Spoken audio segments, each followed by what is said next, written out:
तर राज्यात 41 मद्य निर्मिती उद्योगांना 328 नवे परवाने देण्याचा निर्णय। भाजपच्या 5 नेत्यांशी संबंधितांच्या कंपन्यांना 40 परवाने मिळणार। दोन्ही राष्ट्रवादीच्या नेत्यांचे निकटवर्तीय लाभार्थी ठरणार आहेत। तर 96 परवाने राजकीय नेत्यांच्या कुटुंबियांशी संबंधितांना देण्यात येतील। राज्याच्या तिजोरीवरील भार कमी करण्यासाठी हा निर्णय घेतलाय।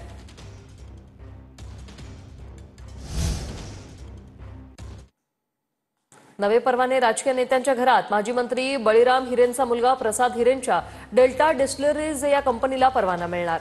तर पंकजा मुंडेंचे पुत्र आर्यमन पालवेची रॅडिको एनव्ही डिस्टिलरीज या कंपनीलाही परवाना मिळणार आहे। मंत्री नितीन गडकरींचे पुत्र सारंग गडकरींची मानसग्रो इंडस्ट्रीज या कंपनीला परवाना। आमदार अतुल भोसले आणि आमदार सुभाष देशमुखांच्या पुतण्याच्या कंपनीला परवाना।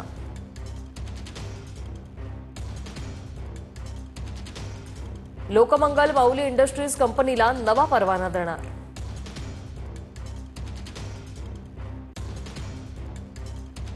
माजी आमदार संजय मामा शिंदे संचालक असलेली विठ्ठल कॉर्पोरेशन कंपनीचा समावेश।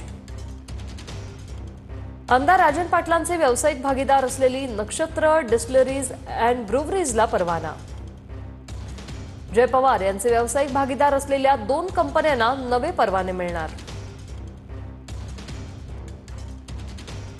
जयंत पाटलांचे पुत्र प्रतीक पाटलांच्या राजाराम बापू पाटील सहकारी कारखान्याला परवाना। आमदार मानसिंग नाईकांची पत्नी कन्या संचालक असलेल्या ग्रेनॉज इंडस्ट्रीज कंपनीला परवाना मिळणार।